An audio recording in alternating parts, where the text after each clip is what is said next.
দশম শ্রেণীর প্রিয় শিক্ষার্থী এসএলদার স্যার ইউটিউব চ্যানেল থেকে তোমাদের সবাইকে স্বাগতম। আজকে তোমাদের জন্য একটি নতুন ভিডিও নিয়ে আসবো। সিলেবাস, সকল বিষয় সিলেবাস, এখানে বাংলা, ইংরেজি, গণিত, ভৌতবিজ্ঞান, জীবনবিজ্ঞান, ইতিহাস, ভূগোল, দশম শ্রেণী তৃতীয় পর্যায়ক্রমিক মূল্যায়ন 2026 90 মার্কের একটি পূর্ণাঙ্গ সিলেবাস দেখাবো তোমাদের প্রতিটি বিষয়েরই। আজকের এই ভিডিওতে কাজে তোমরা যারা এখনও আমার চ্যানেলটিকে সাবস্ক্রাইব করোনি তারা এখনই চ্যানেলটিকে সাবস্ক্রাইব করে বেল আইকনটি প্রেস করে দাও এরকম আরও অনেক ভিডিও পাওয়ার জন্য। আমরা ইতিমধ্যে সকল ক্লাসেরই কিন্তু সিলেবাস দিয়ে দিয়েছি। তোমরা আমার ইউটিউব চ্যানেলে গিয়ে বাকি ক্লাসেরও সিলেবাস দেখে আসতে পারবে। যাই হোক, প্রথমেই যদি বলি বাংলা প্রথম ভাষা, তাহলে এখানে বাংলা বইয়ে অনেক টপিকস আছে, অনেক গল্প আছে, কিন্তু এখান থেকে যেটা তোমাদের ফার্স্ট ইউনিট, সেকেন্ড ইউনিট কেন আমি দেখিয়েছি, যেটা তোমাদের সমগ্র বইতে যেটা যেটা তোমরা পড়েছো সেটা নিয়ে একটু আলোচনা করেই সিলেবাসটা, যেমন জ্ঞানচক্ষু পড়েছো, অসুখে একজন আয়ারও বেঁধে বেঁধে থাকি, তারপর তোমার আফ্রিকা পড়েছো, হারিয়ে যাওয়া কালি কলম, আর পড়েছো বহুরূপী, সিরাজদৌল্লা যে নাটক আছে, অভিষেক, পোলা উল্লাস, পথের দাবি, সিন্ধু তীরে, এরকম করে অদল বদল, অস্ত্রের বিরুদ্ধে গান, নদীর বিদ্রোহ, বাংলা ভাষায় বিজ্ঞান। এই কয়টা টপিকস তোমাদের পড়তে হবে 3টে ইউনিটে, কিন্তু আমরা ফার্স্ট ইউনিটে আরও যে এইখানে যেটা জানা আছে যে দ্বিতীয় ইউনিটে, আমি তৃতীয় ইউনিট নিয়ে যদি বলি একটু, সিন্ধু তীরে অদল বদল, অস্ত্রের বিরুদ্ধে গান, বাংলা ভাষায় বিজ্ঞান, নদীর বিদ্রোহ এবং প্রথম দ্বিতীয় পর্যায়ক্রমিকের সমস্ত রচনা, অর্থাৎ তোমার এই বাংলা বইয়ে সিলেক্টেড যে কবিতা, গল্প বলো, তোমার নাটক বলো, তোমার সমস্ত কিছুই কিন্তু তোমাকে এই তৃতীয় ইউনিট টেস্টের ক্ষেত্রে পড়তে হবে, কারণ মূল্যায়ন হচ্ছে 90 মার্কের। আর পাশাপাশি বাচ্য সংলাপ রচনা, প্রবন্ধ রচনা, প্রথম ও দ্বিতীয় পর্যায়ক্রমিক ব্যাকরণ ও নির্মিতির সমস্ত কিছুই। তাহলে এখানে যেমন দ্বিতীয় সমাস এবং প্রতিবেদন ছিল দ্বিতীয় পর্যায়ক্রমিক মূল্যায়নে, এবং প্রথম পর্যায়ক্রমিক মূল্যায়নে ছিল কারক ও অকারক সম্পর্ক অনুবাদ। এই তারপরে তোমাদের গল্পের মধ্যে কোনি ছিল, কোনি, তারপরে ফাইনালিও কোনি সম্পূর্ণ বই, ঠিক আছে।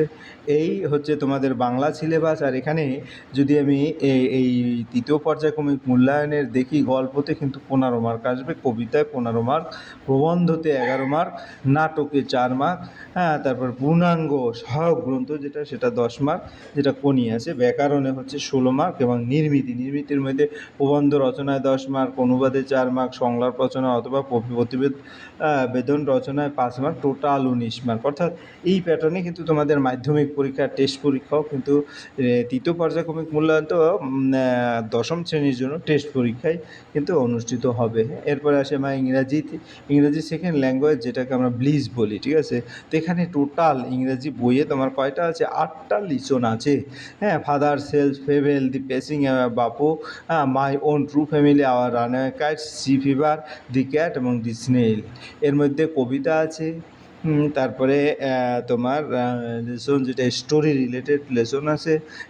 তো এখানে ফার্স্ট সামেটিভে ছিল তোমাদের 1, 2, 3, এই 3টা ছিল। সেকেন্ড সামেটিভে ছিল 4, 5, 6, এবং ফাইনালি যেটা হচ্ছে the cat and the snail, কিন্তু লেসন 1 থেকে 6-এরও included in the third summative examination. Grammar, vocabulary, writing, practice in 9 and 10 আর অলসো টু বি ইনক্লুডেড। অর্থাৎ গ্রামার টুকিটাকি 9-এও যা পড়েছে 10-ও সমস্ত কিছুই, ঠিক আছে।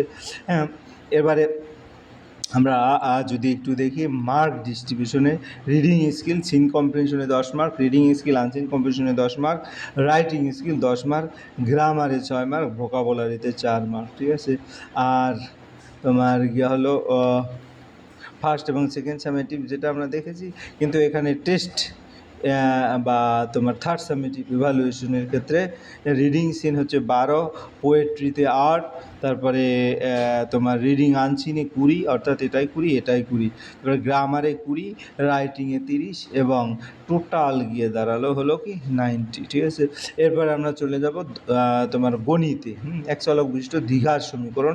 এখানে যে চ্যাপ্টারগুলি আছে সেগুলি যদি এক নজরে দেখি, 7, 8, 9, 10, 11, 12, 13, 14, এরকম করে 26টি চ্যাপ্টার আছে। যাই হোক, আমরা যদি প্রথম পর্যায়ক্রমিক মূল্যায়নে দেখি 1 থেকে 10 পর্যন্ত যে চ্যাপ্টার, দ্বিতীয় পর্যায়ক্রমিক মূল্যায়নে যদি দেখি, না 1 থেকে 10 না, এক চলক, সরসূত্র, বৃত্ত সম্পর্কিত বিবিধ আয়তঘন, এরকম করে নামগুলি দেখে নাও। দ্বিতীয় পর্যায়ক্রমিক মূল্যায়নে তোমার 1, 11, 12, 13, 14, 15, 16, 18 এরকম করে আছে। হ্যাঁ, এবারে তৃতীয় পর্যায়ক্রমিক মূল্যায়নে বাকি যেগুলি আছে প্লাস এই যে বিশেষ দ্রষ্টব্যতে বলা আছে তৃতীয় পর্যায়ক্রমিক মূল্যায়নের ক্ষেত্রে প্রথম ও দ্বিতীয় পর্যায় মূল্যায়নের পাঠ্যসূচিও অন্তর্ভুক্ত হবে। অর্থাৎ এগুলি তো আছেই, তারপরে আবার ফার্স্ট এবং সেকেন্ড ইউনিট অর্থাৎ সমগ্র বইয়েই। আমরা যদি একটু মার্ক ডিস্ট্রিবিউশন দেখি তাহলে তোমরা বুঝতে পারবে যে মার্ক ডিস্ট্রিবিউশনটা তৃতীয় পর্যায়ক্রমিক মূল্যায়নে যেমন পাটিগণিতে কিন্তু থাকবে তোমার কত 12টির মধ্যে 10টি অ্যান্সার করতে হবে এরকম করে।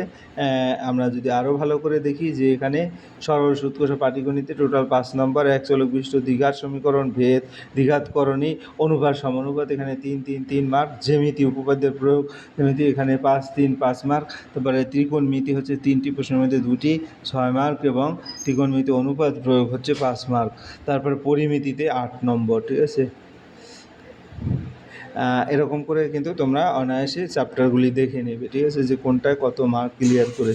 হ্যাঁ, এরপরে আমরা যাব ভৌতবিজ্ঞান। ভৌতবিজ্ঞান যেটা সেটা হচ্ছে টোটাল টপিকস যদি জেনেই ভাবমূল বা উপভাবমূল, পরিবেশের জন্য ভাবনা, গ্যাসের আচরণ, আলো, পর্যায় সারণী, মৌলদের ধর্মের পর্যায়, বিদ্যুৎ এবং আয়নীয় সমজীব বন্ধন। হ্যাঁ, এটা ছিল প্রথম পর্যায়ক্রমিক মূল্যায়ন। এবং দ্বিতীয় রাসায়নিক গণনা, তাপের ঘটনাসমূহ, চলতরিৎ, তড়িৎ প্রবাহ, রাসায়নিক বিক্রিয়া। এবং চলতরিৎ, তড়িৎ, রাসায়নিক বিক্রিয়া, পরীক্ষাগার, রাসায়নিক শিল্পে, অজৈব রসায়ন, ধাতুবিদ্যা এবং ফাইনালি তৃতীয় পর্যায়ক্রমে পরমাণু নিউক্লিয়াস, জৈব রসায়ন। হ্যাঁ, এটা হচ্ছে আর বিদ্রোহ প্রথম ও দ্বিতীয়, অর্থাৎ তোমার সামগ্রিক বইয়েই কিন্তু তোমার এখানে বলা হয়েছে। যেমন দেখা গেছে আমরা যদি নাম্বার ডিস্ট্রিবিউশন যাই, পরিবেশের জন্য ভাবনা 5 মার্ক, গ্যাসের আচরণে 8 মার্ক, রাসায়নিক গণনায় 4 মার্ক, তাপের ঘটনাসমূহ 5 মার্ক, আলোতে 12 মার্ক, চলতরিতে 12 মার্ক, তারপরে তোমার পরমাণু নিউক্লিয়াস এতে 5 মার্ক, পর্যায় সারণী মৌলদের পর্যাবৃত্ততে এটা 6 মার্ক, আয়নীয় সমজীবী বন্ধন 6 মার্ক, তড়িৎ প্রবাহ, রাসায়নিক বিক্রিয়া 6 মার্ক, পরীক্ষাগার ও রাসায়নিক শিল্প, অজৈব রসায়ন 8 মার্ক, ধাতুবিদ্যা 5 মার্ক, জৈব রসায়ন 8 মার্ক এবং মোট হচ্ছে 90 মার্ক। অর্থাৎ এইখানেই যে চ্যাপ্টারগুলি দেখেই তোমরা বুঝতে পারছো এই চ্যাপ্টারগুলি তোমার কিন্তু থাকবে। এরপরে আমরা চলে যাব পরের যে প্রশ্ন, সেটা হচ্ছে জীবন বিজ্ঞান ও পরিবেশ। এখানে কিন্তু জীবন বিজ্ঞানের টোটাল 5টি চ্যাপ্টার, জীবজগতে পরিমাপ ও সমন্বয়, জীবনের প্রবাহ, মানবতা, বংশগতি ও কয়েকটি সাধারণ জিনগত রোগ, অভিব্যক্তি, অভিযোজন, পরিবেশ ও তার সম্পদ এবং তাদের সংরক্ষণ। আমি অল্পর মধ্যেই তোমাদের সিলেবাসকে ক্লিয়ার করে দেবো। তো প্রথম পর্যায়ক্রমিক মূল্যায়নে ছিল কিন্তু 1 আর 2 চ্যাপ্টার, এবং দ্বিতীয় পর্যায়ক্রমিক মূল্যায়নে ছিল 3 এবং 4 চ্যাপ্টার। আবার তৃতীয় পর্যায়ক্রমিক মূল্যায়ন মূলত 5 এবং বাকি 1 2 3 4 এর সঙ্গে প্রথম ও দ্বিতীয় পর্যায়ক্রমিক মূল্যায়নের সামগ্রিক।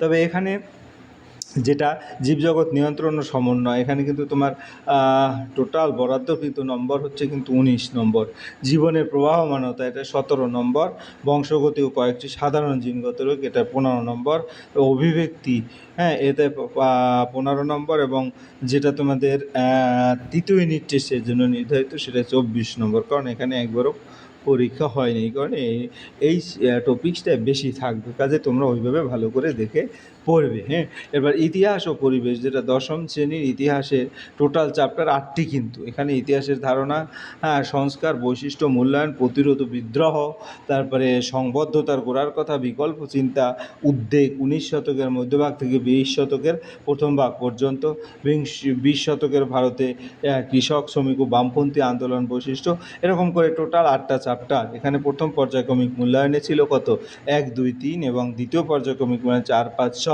তৃতীয় পর্যায়ক্রমিক মূল্যায়ন কিন্তু 7 8, আর বাকি প্রথম ও দ্বিতীয় পর্যায়ক্রমিক মূল্যায়নের সামগ্রিক। হ্যাঁ, তো এখানে এক এক করে যদি দেখা যায় যে প্রথম পর্যায়ক্রমিক মূল্যায়নে টোটাল যে মার্ক সেটা তোমরা এখানে যেমন এমসিকিউতে 2 মার্ক, তারপরে অতি সংক্ষিপ্ততে 2 মার্ক, 2 2 4, তারপরে সংক্ষিপ্ত প্রশ্ন 2 2 4 4 4 8, হ্যাঁ এরকম করে টোটাল প্রশ্ন মিলে তোমাদের আলাদা আলাদা ভাগ করে দেওয়া আছে, এটা একটু দেখে নেবে। ঠিক আছে, এরপর আমরা ভূগোলে চলে যাব। ভূগোলে টোটাল 6টি চ্যাপ্টার, বহির্জাত প্রক্রিয়া, তাদের দ্বারা সৃষ্ট ভূমিরূপ, বায়ুমণ্ডল, বাড়িমণ্ডল, বর্জ্য ব্যবস্থাপনা, ভারত, উপগ্রহ চিত্র, ভূবৈচিত্র্যের মানচিত্র। যেমন মানচিত্র প্রথম পর্যায়ক্রমিক মূল্যায়নে ছিল 1 এবং 5, দ্বিতীয় পর্যায়ক্রমিক মূল্যায়নে হচ্ছে তোমার 2 3 5, এবং তৃতীয় পর্যায়ে 4 6, হ্যাঁ 4, 6 এবং প্রথম ও দ্বিতীয় পর্যায়ক্রমিক মূল্যায়ন। আমরা যদি ভালো করে দেখি, প্রাকৃতিক ভূগোলে আছে 32 মার্ক টোটাল, হ্যাঁ। পরিবেশ ভূগোল এর মধ্যে 1, 2, 3, 1, 2, 3 এর মধ্যে 32 নম্বর পাবে। পরিবেশ ভূগোলে আছে তোমার 8 নম্বর, যেটা 4 নম্বর চ্যাপ্টারে, এবং আঞ্চলিক ভূগোল যেটা 5 নম্বরে 32, অর্থাৎ আঞ্চলিক ভূগোলে কিন্তু তুমি 32 নম্বর পাবে, হ্যাঁ। উপগ্রহ চিত্র, বৈচিত্রিক মানচিত্র, উপগ্রহ চিত্র এটা থাকবে 8 নম্বর, এবং মানচিত্র যেটা ভারত এটা থাকবে 10 নম্বর, হ্যাঁ। এই টোটাল মিলে হচ্ছে তোমার 90 নম্বর, ঠিক আছে। এটা দ্বিতীয় পর্যায়ক্রমিক মূল্যায়নের জন্য কীরকম প্যাটার্নে প্রশ্ন, এমসিকিউ, হ্যাঁ, এমসিকিউ 14টি, তারপর অতি সংক্ষিপ্ত প্রশ্ন 26টি, সংক্ষিপ্ত উত্তর তুমি 2 নম্বরে যেটা, সেটা হচ্ছে 12 নম্বর, অর্থাৎ 6টি, সংক্ষিপ্ত ব্যাখ্যামূলক সেটা 3 নম্বরের 4টি, 3, 4, 12 মার্ক যেটা। তারপরে অতি দীর্ঘ প্রশ্ন যেটা হচ্ছে তোমার অতি দীর্ঘ প্রশ্ন হচ্ছে 20 মার্ক, এবং মানচিত্র হচ্ছে 10 মার্ক, টোটাল মিলে 90। এই ছিল এই ভিডিওর আদ্যপ্রান্ত, অর্থাৎ সকল টপিকস বা সকল বিষয় কিন্তু আমি দেখিয়ে দিলাম। আসলে একটা ভালো মার্ক পাওয়ার পূর্ব শর্ত হচ্ছে তোমাদের সিলেবাসটা ভালো করে জানা। যে সিলেবাস যত বেশি ভালো করে জানবে, সে কিন্তু পড়ার আগ্রহ, পড়ার স্পিড তার তত বাড়বে। কাজেই সিলেবাসটা বুঝে নিয়ে তোমরা সবাই ভালো পরীক্ষা দাও, আর সামনেই টেস্ট পরীক্ষায় সবাই উত্তীর্ণ হও এই আশাবাদ করি, এবং ভালো ভালো নম্বর পাও। পরিশেষে বলবো, ভিডিওটি দেখার জন্য অসংখ্য ধন্যবাদ। ভিডিওটি ভালো লাগলে লাইক, কমেন্ট, শেয়ার করতে ভুলবে না। আজ এই वीडियोस পর্যন্ত, बनाने हैं, ধন্যবাদ সবাইকে। फिल्मोरा है ना।